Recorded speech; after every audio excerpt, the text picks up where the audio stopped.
All right, welcome back everybody. We've got a great presentation for you today. We're Team 3 and we consist of Andrea, Mark, Francis, Tanner, Calvin, and myself, Jared. So this is how we're going to present our business model today. This is our roadmap. So you're going to have an introduction from myself. We're going to discuss and describe the 9 elements which comprise our business model. We're going to do an external analysis, putting our model into the context of an external environment, including general trends and competition. And lastly, we're going to do an analysis and application of the build, measure, learn process. We're going to show how we've identified and tested some hypotheses, and we're going to show how we applied some lean startup principles. So meet Utilize. Utilize is a peer-to-peer item rental platform. We've mentioned before that we're similar to Airbnb, and that's essentially what we'll do. We're going to run on a platform as a service model. It's a platform that will put user friendliness, customer satisfaction, and security at the forefront. And one of the biggest concerns of early surveyors was security. Physical security for themselves, insurance on their items, cybersecurity, etc. We want to create an environment where our users feel secure and confident in the people they're renting from. So we have a two-way trust system, which is basically a rating system for each user and renter so customers can see who they're dealing with. By connecting these renters and customers, we aim to provide access to new experiences, satisfy unexpected needs, and give our customers greater flexibility on item and equipment rentals. Hello, so we're going to be viewing Utilize through the Canvas, right? The business model Canvas framework, and we'll be analyzing that next. So our value proposition, we've identified 2 channels in our value proposition: the renters, these are the customers who have underutilized equipment that they can rent to build income off of, and then our rentees are the party that are renting the equipment for use for temporary rentals. We identified 2 customer segments. Our primary segment is individuals wanting to rent equipment out, and then travelers or vacationers looking to rent for short-term rentals in unique locations. Secondarily, we identified individuals looking for new experiences at a low cost, or individuals with unique short-term one-off needs. So our channels and customer relationships. In our channels, we've identified 2 channels, both of them web-based. We have a website and a mobile platform will be how the customers will interact with the platform and with each other. Additionally, we identified 2 relationships, the renters and the rentees. And the way we're managing that relationship is through a two-way rating system, so that we can promote trust amongst the users and amongst the platform. Additionally, for our customer acquisition, we're going to be using social media, paid advertising, pay-per-click ads, search engine optimization, some Instagram influencers, and then potentially billboards in strategic locations. In addition to the other elements of our business model, we also addressed revenue and cost structure. To begin, a major part of our revenue will come as a percentage of each transaction performed on the site. Utilize will take about 3 to 5% of each renter and rentee transaction. Additionally, we will offer a premium renter subscription for individuals who are providing large volumes of rentals through our platform. These individuals will have the opportunity to pay an annual subscription fee, which will give them the access to a lower fee per transaction, and they will also receive a premium renter designation on their profile. This is very similar to Airbnb's Superhost idea. Additionally, some of the other revenue streams we identified included a sponsored listing so that people have the ability to pay to have their ads show up at the top of the results. In the future, we'd like to use our platform to sell and use data and to enable individuals and companies to potentially market or test their new products. Once we develop a big enough user database, we'd also like to capitalize on on-page advertisements.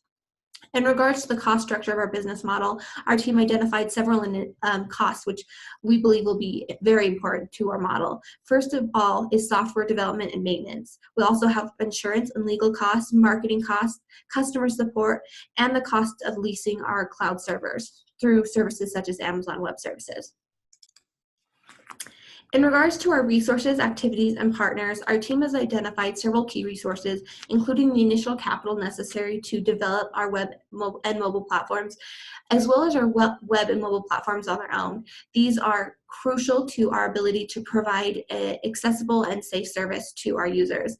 Our users are also a very critical resource, as they are individuals both providing the products and using them. There's also the idea of network effects, that as we increase the number of users on our platform, we'll increase the value as well.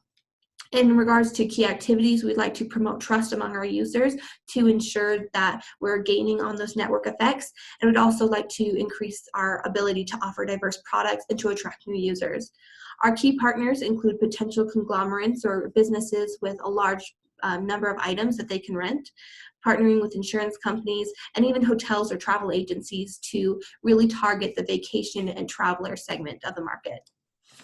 In order to understand some of the major macroeconomic trends that impact both our business model and our customers, our team performed a general environment analysis. To just mention some of the most important factors we identified, in regard to cultural trends, there has been a wide adoption of peer-to-peer platforms in recent years. We see this evidenced in companies such as Uber and Airbnb. There's also been an adoption and change in lifestyle and cultural trends which support such platforms. In regards to the demographics, Millennial and Generation Z individuals have been quicker to embrace technologies such as home sharing, and they will also account for a large percentage of consumers in the coming years. In regards to technology, increased connectivity and the accessibility of mobile phones and smartphones enables our individuals to be able to access our platform and is a large resource that can impact positively our business model. Legal and political regulations also have the potential to impact our business model and our consumers. Airbnb itself has had some problems in this area because rental regulations vary by city and state. There is also the issue of the potential liability for lost and damaged goods. Looking at the 5-force analysis, new entrant threat level would be moderately high since this industry has low barriers to entry and fairly low overhead costs. According to one source we found, the sharing economy is expected to grow from 44.8 million users in 2016 to 86.5 million in 2021. Rivalry is a moderate risk. Most big players in the rental industry are still brick and mortar locations or companies partnered with hotels and recreational areas. In the app and online industry, we found a few similar firms, including Sharwood, Lendit Inc., and Zylock. None of these services seem to be too far out of the startup stage, and we didn't see a two-way rating system mentioned in them either. Substitutes pose a fairly small risk to the firm, since the alternatives to renting are usually buying or borrowing. Purchasing products is significantly more costly than renting, and borrowing leads to a higher liability. There are no defined substitute methods that compete with the ease and selection of a platform like ours. For buyer and supplier bargaining power, we thought the buyer bargaining power was high since our business depends on the number of users and their activity, which impacts our ability to increase prices and percentage fees. There are also low switching costs. Suppliers, on the other hand, have low bargaining power since there's a wide variety of choices and their service isn't specialized. Using the external analysis we gathered, we were able to come up with these key assumptions underlying our business model. We want to make sure people are willing to use our service to rent and rent out, and we want to ensure that this market is big enough for a company like ours to be successful. To test the assumptions we raised on the previous slide, we used feedback from Professor Brown in the class to address some concerns as well as positive reactions to different aspects of our product and refine the business model. We have begun conducting market research, and our initial data is promising, with over 70% of respondents claiming they have equipment to rent and over 85% saying they would rent from a local supplier. Going forward, we want to perform more testing through focus groups and a possible table demo at Lassonde. This live demo would allow us to observe how users interact with the interface and collect data to measure the effectiveness of our experiments. We're also in the process of developing what Eric Ries calls minimum viable product, and we are looking to either use a video MVP or a Wizard of Oz MVP.